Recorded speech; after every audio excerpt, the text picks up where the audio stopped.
Bonjour à toutes et à tous, bienvenue à ce live consacré aux licences professionnelles agrobusiness. N'hésitez pas à réagir dès maintenant et à poser toutes vos questions dans le chat à droite de la vidéo. Le service communication et orientation de l'ESA vous répondra en direct et sélectionnera quelques questions pour mes invités en deuxième partie de ce live. J'ai le plaisir d'accueillir Pierre Davadan, responsable des licences professionnelles, et Mégane Jeannot, étudiante en management des activités commerciales. Bonjour à tous les deux. Bonjour. Merci d'être là. Euh, Pierre Davadan, donc l'ESA propose trois licences professionnelles agro-business. Est-ce que vous pouvez nous en parler un petit peu, les présenter et parler un petit peu des conditions d'admission? Bien sûr, donc les trois licences professionnelles qui ont une teinte agro-business, hein, donc c'est-à-dire commerce ou gestion, ça va d'abord être la licence management de l'entreprise agricole, MEA, la licence management des activités commerciales et la licence marketing des vins de terroir, MVT. Voilà. Donc ces trois licences pro qui vont préparer à des métiers différents que j'exposerai peut-être plus tard.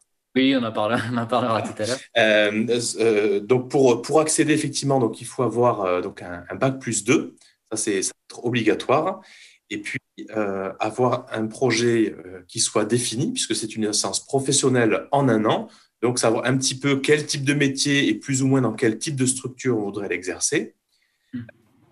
Voilà, effectivement, avoir un bac plus 2 qui soit rassurant pour une poursuite d'études en bac plus 3. Et effectivement, selon ces trois licences, MEA, MAC et MVT, eh bien, les bac plus 2 de recrutement peuvent être un petit peu différents. Par exemple, effectivement, des étudiants qui auront plutôt fait de la gestion agricole ou de la production pourraient aller plutôt vers MEA. En MVT, on a un spectre très large puisqu'on peut avoir de l'hôtellerie-restauration, du commerce, de la production ou de la reprise d'études. Et puis, en management des activités commerciales, bien sûr, des étudiants qui ont fait du commerce ou de la production. Voilà, sachant que les cas de reprise d'études sont très nombreux dans l'ensemble des licences. Donc, on peut tout à fait avoir des étudiants qui ont 40 ans ou plus. Donc là, c'est des dossiers qu'on étudie au cas par cas. D'accord, donc oui, une vraie diversité de profils et de parcours en fait dans ces licences. Exactement. Et c'est pour ça que chacun, finalement, en fonction du parcours d'où il vient et en fonction de l'objectif métier visé, eh bien, pendant l'année, va trouver quelque part chaussure à son pied au travers des différents projets qui sont. Il y a beaucoup de projets de travaux de groupe qui sont à la carte, et puis au travers des choix de l'entreprise d'alternance, mais aussi au travers des différents stages pour ceux qui ne choisiraient pas le format alternance. Donc, effectivement, chaque étudiant on va un peu lui construire un parcours sur mesure. Il y a également quand même un test de niveau d'anglais, puisque pour la licence notamment MVT, il y a quand même une influence, un aspect international en tout cas assez marqué. Exactement, Charles. C'est-à-dire que la licence MVT prépare à des métiers où la langue anglaise est vraiment la langue de travail de tous les jours pour écrire des clients, etc. Et donc, au recrutement, voilà, il se peut qu'on regarde de très près votre niveau d'anglais et qu'on voit si oui ou non ça peut permettre de progresser pendant l'année de licence euh, pour quand même être à l'aise dans l'entreprise d'alternance, dans les entreprises de stage ou tout simplement pour pouvoir lire une étude de marché en anglais pendant les cours. Alors Mégane, toi donc tu es étudiante en management des activités commerciales, MAC. C'est ça. Est-ce que tu peux nous expliquer pourquoi tu as choisi cette licence et avec quelle modalité, soit formation initiale ou alternance? Alors avant moi je faisais un BTS technico-commercial jardin et végétaux d'ornement dans les plantes et je trouvais que j'avais pas assez de compétences au niveau du commerce. Je voulais pouvoir monter plus vite en grade dans les entreprises et du coup je suis partie en licence management des activités commerciales en alternance pour avoir quand même le côté entreprise pour pouvoir perfectionner mes compétences. D'accord. Et tu as trouvé ton entreprise facilement? Comment ça s'est passé? Avec le confinement, ça a été un peu plus compliqué. Les entreprises n'avaient pas forcément le temps de nous voir. Mais mi-juillet, j'avais mon entreprise que j'ai réussi à trouver toute seule. Mais l'ESA nous propose quand même un site Job Tester pour du coup nous aider à avoir une entreprise et nous envoyer régulièrement des mails de propositions. Donc j'aurais pu trouver aussi avec eux. D'accord. Et donc, l'entreprise que tu as trouvée, elle se situe où? C'est quelle taille et qu'est-ce que tu y fais? Donc elle se situe à Boufféry en Vendée. Je suis chez Magasin Vert, donc une jardinerie. Et moi j'aide la responsable du rayon pépinière avec les arbres et les arbustes. D'accord. Et donc, tu as des missions, on te confie des missions au quotidien? Oui, mais là on a récemment réimplanté tout le rayon pépinière. Et après, bah, j'ai de temps en temps des stagiaires qui sont avec moi et du coup, je vais les manager et puis passer des commandes auprès des fournisseurs, démarcher des fournisseurs, aller les voir et puis voilà. D'accord. Et ça te plaît ce format-là, ce rythme-là? Ça te convient bien? Ah oui, ça me va très bien. Il n'y a pas de souci. Pierre, c'est un bon exemple, Mégane, voilà, d'étudiante en alternance dans cette licence-là. Alors oui, Big, complètement. Il faut savoir qu'au sein du programme licence, c'est 75% d'alternants que nous avons. Et effectivement, soit ils vont trouver une entreprise donc par eux-mêmes, soit parce qu'ils ont eu des contacts, parce que par leur réseau personnel, par leur recherche individuelle. Et puis nous, on met en place un accompagnement qui est fort parce que ben voilà, Mégane, effectivement, elle savait tout à fait ce qu'elle voulait faire. C'était un projet qui était très clair. Donc voilà, elle s'est lancée dans les recherches aussi par elle-même. Et puis pour d'autres étudiants, ben, c'est un petit peu plus compliqué, même si on les a recrutés qui savent très bien ce qu'ils veulent faire. Euh, Entre je sais ce que je veux faire et j'ai un contrat, ben, parfois il y a une marge. Donc, effectivement, nous, on a un Career Center, Job Teaser, comme disait Megan, donc qui est une plateforme de mise en contact des entreprises qui recherchent des alternants et nous, de nos étudiants. Alors, ça marche pour l'alternance, soit pour des stages, bien sûr. Le responsable de formation au sein de chacune des licences, bien sûr, va regarder le CV de l'étudiant, faire des modifications pour que ça soit très professionnel et que ça parle aux entreprises, puisque les responsables de formation connaissent très bien les secteurs professionnels. Et puis, on va apprendre aux étudiants, enfin, c'est-à-dire leur donner tout le discours un peu commercial quelque part à avoir pour les entreprises, parce qu'il y a des modalités de financement de l'apprentissage, il y a plein de conditions techniques. Il y a un peu un argumentaire de vente à connaître et à maîtriser. Et nous, on a un CFA qui est voilà, avec du personnel, donc qui est aussi là pour accompagner les étudiants et qui, à un moment donné, voilà, va prendre le relais pour les modalités, le mode de fonctionnement, le financement. Et puis, voilà, on s'assure vraiment que les missions qui sont faites en entreprise correspondent au cœur de métier de chacune des licences pro. Voilà, donc, il y a un suivi quand même de près qui est fait dès le recrutement et je dirais jusqu'à la diplomation de l'étudiant. Et il faut préciser quand même que le rythme de l'alternance, c'est un rythme quand même assez long, Oui. ce qui permet aux étudiants de suivre des projets un peu plus importants. Alors, effectivement, il y a plein de formats d'alternance qui existent en France. Nous, on est parti sur un format plutôt long, c'est-à-dire avec des périodes de 4 à 5 semaines à l'école, 4 à 5 semaines en entreprise. Et puis, au fur et à mesure de l'année, ça va potentiellement grossir. C'est-à-dire qu'au deuxième semestre, on a même une longue période en entreprise de 8 à 9 semaines.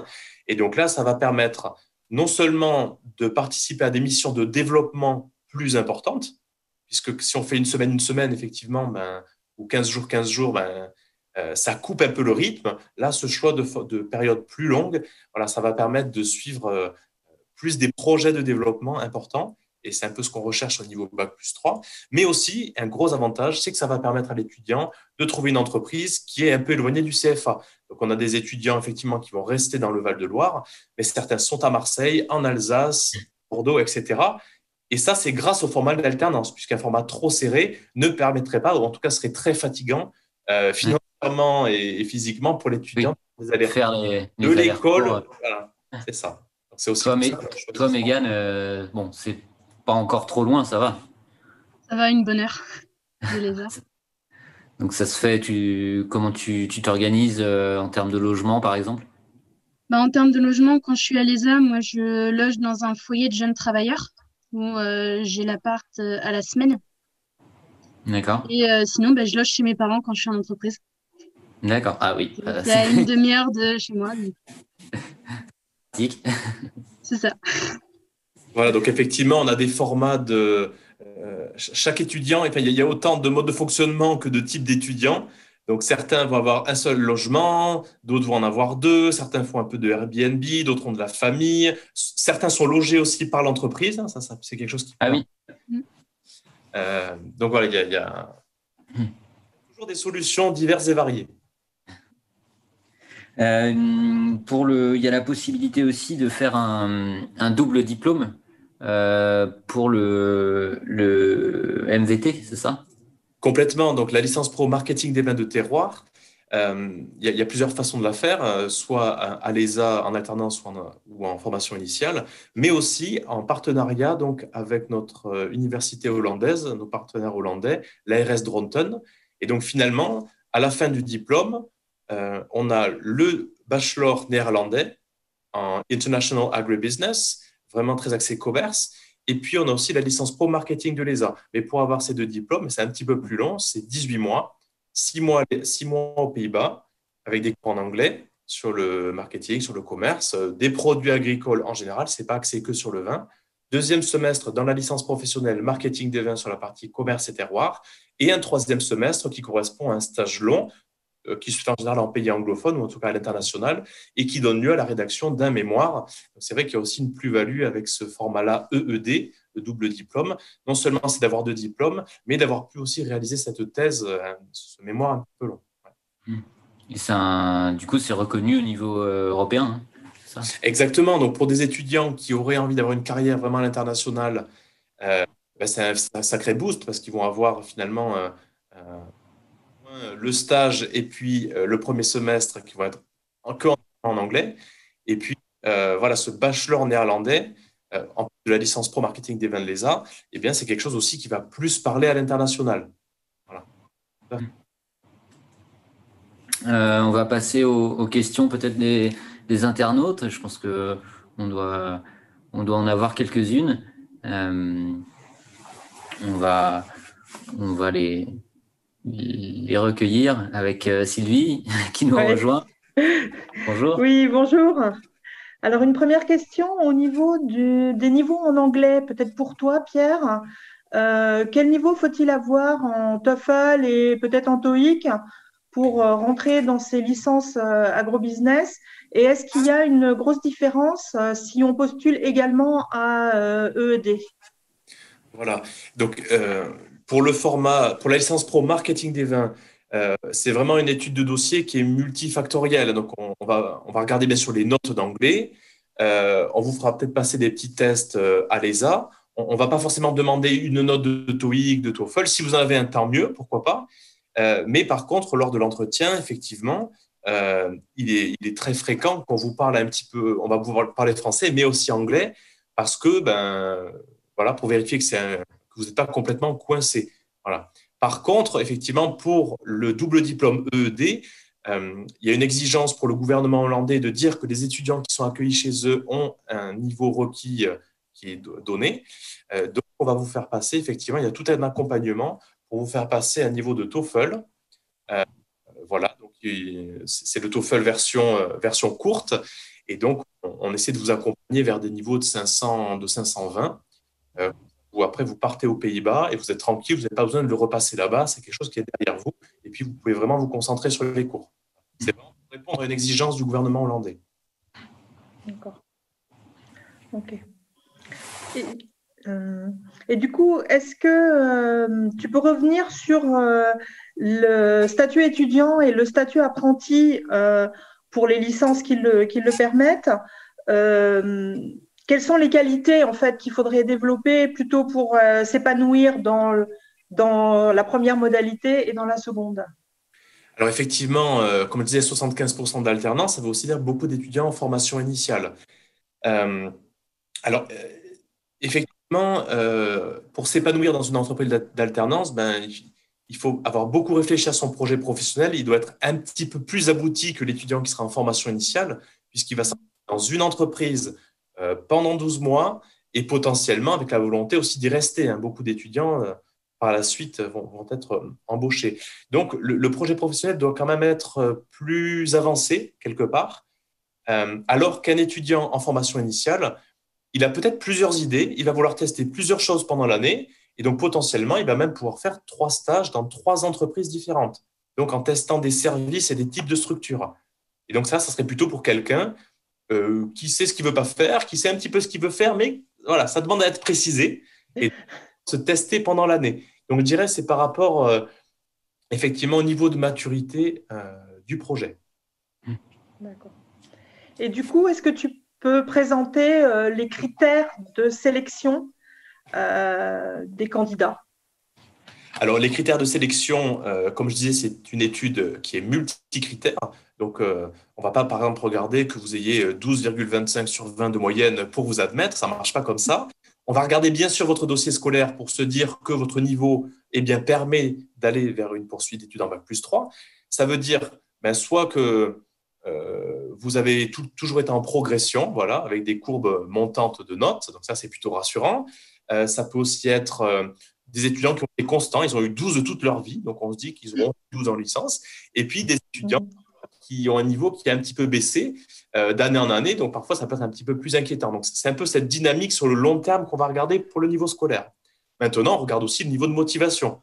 C'est-à-dire qu'effectivement, nous, on reçoit entre 800 et 900 dossiers de candidature. Donc, on aime bien avoir des étudiants qui sont motivés, qui ont envie d'être chez nous, qui savent pourquoi, et puis qui savent aussi un peu quel type de métier les intéresse, ou en tout cas, s'ils ne savent pas complètement, qu'ils aient la capacité de l'exprimer, de dire voilà, qu'est-ce qui leur manque un petit peu pour progresser. Et puis, nous, on voit à ce moment-là si on peut travailler ensemble. C'est vraiment un choix dans les deux sens. Voilà, donc je dirais le niveau dans le dossier scolaire, la motivation, le projet professionnel, et puis effectivement, pour MVT, ça sera le niveau d'anglais qui est important. Et du coup, on recrute des promos de combien de personnes à peu près? Les promotions sont environ d'une trentaine de personnes. Voilà, donc cette année, que ce soit en licence MAC, MEA ou MVT, on est autour de 30 étudiants. Voilà. C'est vrai que c'est un effectif, nous, qui nous permet d'avoir beaucoup d'attention pour chacun des étudiants. Et les responsables de formation sont non seulement très disponibles, mais aussi au sein de la classe, ça permet d'avoir une vraie cohésion. Et puis, l'effectif classe, c'est un embryon de réseau. Hein. Les étudiants se donnent des stages entre eux, se donnent des bons plans, des adresses, vont travailler ensemble. Et plusieurs années plus tard, on s'aperçoit qu'ils sont toujours en contact. Ouais, Mégane, il est assez avantageux. Mégane, c'est le cas dans ta promotion où vous échangez les... Oui, nous, on est 33 et puis on est en constante conversation sur les téléphones. Et puis on fait énormément de travail de groupe, donc c'est ce qui nous permet aussi de rester en contact. Là, on se soutient, on s'envoie des adresses quand il y a besoin d'avoir des demandes de stage. Et quand vous vous retrouvez, vous échangez sur vos différentes expériences professionnelles, stages, etc. Oui, on prend conseil. Par exemple, s'il y a un truc qui s'est mal passé avec un client, on va en parler avec la classe, puis voir comment eux, ils auraient géré. Et du coup, pouvoir s'améliorer plus tard. Voilà, donc c'est vrai qu'on essaie de favoriser la mutualisation et le partage d'expériences. Alors, les étudiants vont le faire entre eux, de toute façon, de manière naturelle, mais on fait parfois des sessions de discussion au retour en entreprise pour voir qu'est-ce qui s'est bien passé, qu'est-ce qui s'est moins bien passé. Et puis, c'est déjà une approche des compétences pour s'améliorer aussi. Voilà. Essayer de trouver des solutions parfois quand on est bloqué. Mégane. Ah, pardon. Non, Sylvie. J'ai une petite question que j'aimerais bien, Mégane, et puis peut-être après Pierre, vous complétiez. Quelles sont les grandes différences de suivre une licence professionnelle à l'ESA par rapport à l'université? Alors, moi, j'ai jamais été à l'université, donc je sais pas trop. T'as pas entendu par les autres qui sont passés par l'université un petit peu? Est-ce qu'il y a des différences? Il y a peut-être moins de chiffres.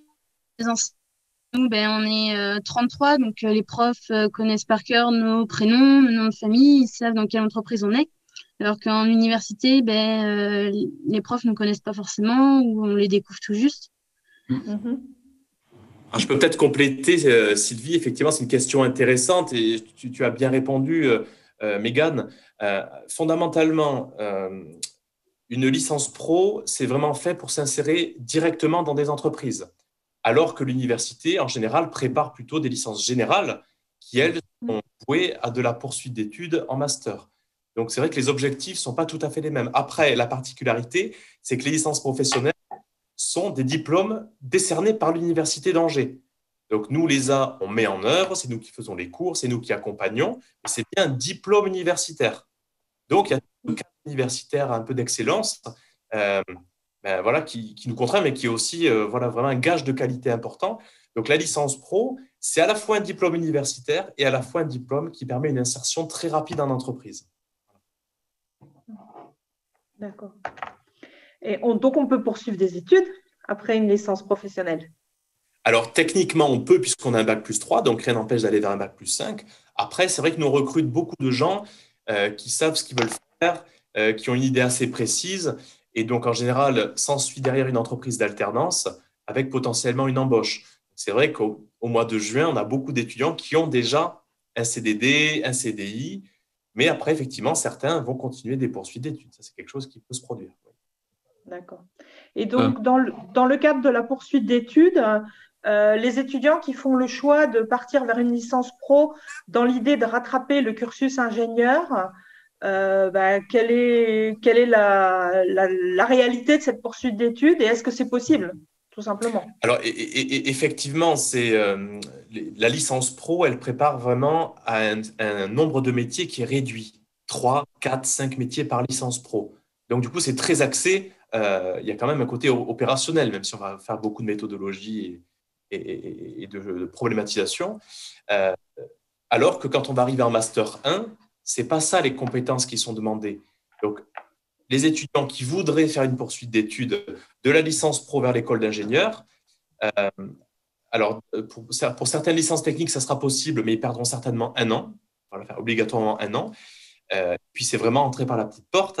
Donc, il faut avoir la caisse, avoir extrêmement bien réussi par le passé. Et pour agro-business, il n'y aura pas de possibilité, en fait, entre une licence MAC, MEA et MVT pour intégrer l'école d'ingénieur. D'accord. Peut-être plus vers le master vintage? Alors, certains étudiants vont choisir de rester chez nous pour faire un master, mais ça restera un nombre, voilà, c'est environ 1 étudiant par an. Donc, c'est possible. Mais en général, voilà, ils ont pris goût au travail et à la stratégie d'entreprise et aux activités en entreprise. Donc, ils ont envie de travailler assez rapidement en général. D'accord. Mégane, toi, c'est ton envie de travailler aussi assez vite après la fin de ta licence? Ah oui, je comptais bien m'arrêter à la licence. Je voulais pas forcément aller plus loin parce que de toute façon, si j'étais pas acceptée à l'ESA, je commençais à travailler personnellement. D'accord. Et donc, tu te verrais bien travailler là où tu es actuellement en alternance? J'aimerais bien, oui. Ouais. Est-ce que j'aurai une demande? Est-ce que je serai en CDI après ou pas? Je sais pas encore. Les patrons n'en ont pas encore parlé, mais j'espère bien travailler avec eux et puis pouvoir monter en grade, devenir responsable de rayon, pourquoi pas responsable d'un futur magasin. D'accord. Voilà, donc c'est vrai que les licences pro, elles existent depuis plus de 10 ans, hein, même plus de 15 ans pour certaines. Et donc, nous, ce qu'on observe, c'est que non seulement l'insertion professionnelle, elle est très rapide, et les trajectoires derrière sont très intéressantes. Donc, on voit les étudiants. Il y a de l'évolution très. Ah oui. Oui, elle est assez importante. Donc, d'ailleurs, les anciens étudiants deviennent souvent des futurs maîtres de stage, des futurs maîtres d'alternance, des futurs intervenants dans les cours, parce qu'il y a beaucoup d'interventions professionnelles. Et lorsqu'on discute avec eux de leur trajectoire professionnelle, ils n'ont pas du tout à rougir, en fait. Et le fait d'avoir arrêté à la licence, finalement, ça ne les a pas empêchés d'avoir des postes de responsabilité et des beaux postes de cadre intermédiaire, voire de cadre supérieur. Bien, merci. On arrive à la fin de ce live. Si vous voulez en savoir plus sur ces licences professionnelles agro-business, évidemment, je vous encourage à créer votre compte sur l'application MyStory. Si ce n'est pas déjà fait, vous aurez toutes les informations sur ces licences. Merci Pierre, merci Mégane, merci Sylvie pour votre participation. Et on vous propose maintenant deux témoignages de d'étudiants de ces licences professionnelles. Merci à tous. Merci, au revoir.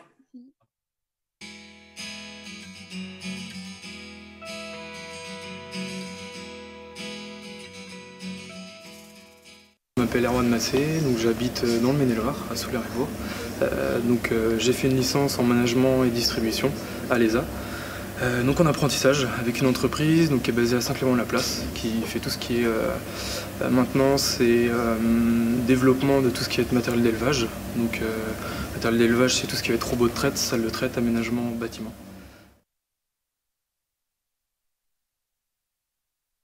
Donc mon métier aujourd'hui, c'est commercial de tout ce qui est équipement d'élevage, donc salle de traite, robot de traite et aménagement, bâtiment.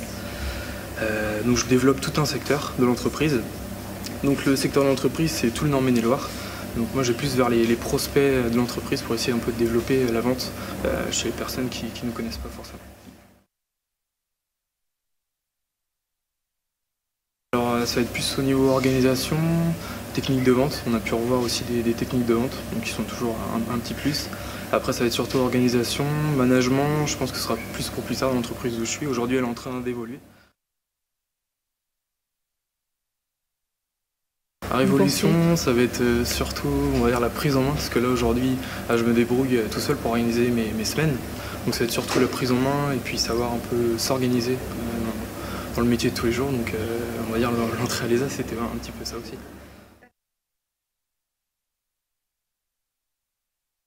Déjà, je dirais au niveau de l'apprentissage, pour moi c'est un tremplin pour être sûr d'avoir une entreprise après.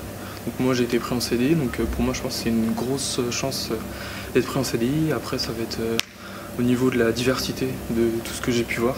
J'ai pas été vraiment que sur l'élevage, j'ai pu voir aussi tout ce qui était à côté au niveau de la distribution. Donc la grande distribution, tout ce qui était grande surface, articole. Donc je trouve que c'est, on va dire, assez vaste et diversifié. Donc pour moi c'est plutôt une bonne approche.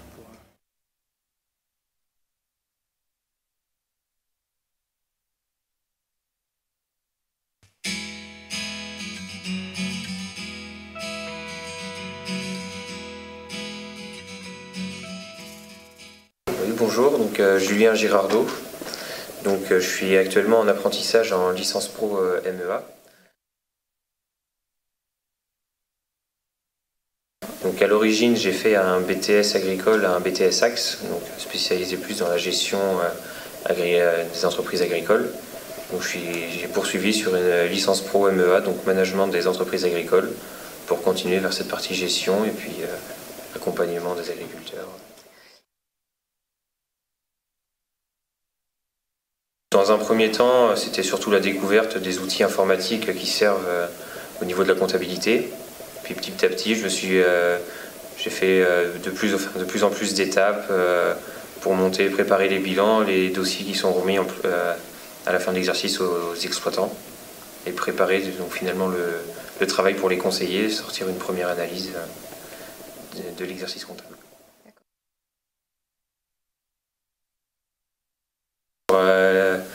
Une partie financière, l'école coûte moins cher, il y a une rémunération tous les mois. Et puis au niveau professionnel, je trouve ça très intéressant pour la formation, entrer dans la vie professionnelle, mettre un pied avant de sortir de l'école. Le point le plus important, je dirais, c'est au niveau de l'organisation, réussir à s'organiser soi-même dans son travail et puis également voir un visuel du travail en équipe comme il y a au niveau des cabinets comptables, ce qui est totalement différent des exploitations agricoles comme j'ai pu voir en BDS. Donc ça permet vraiment de se plonger dans toute cette partie-là, organisation.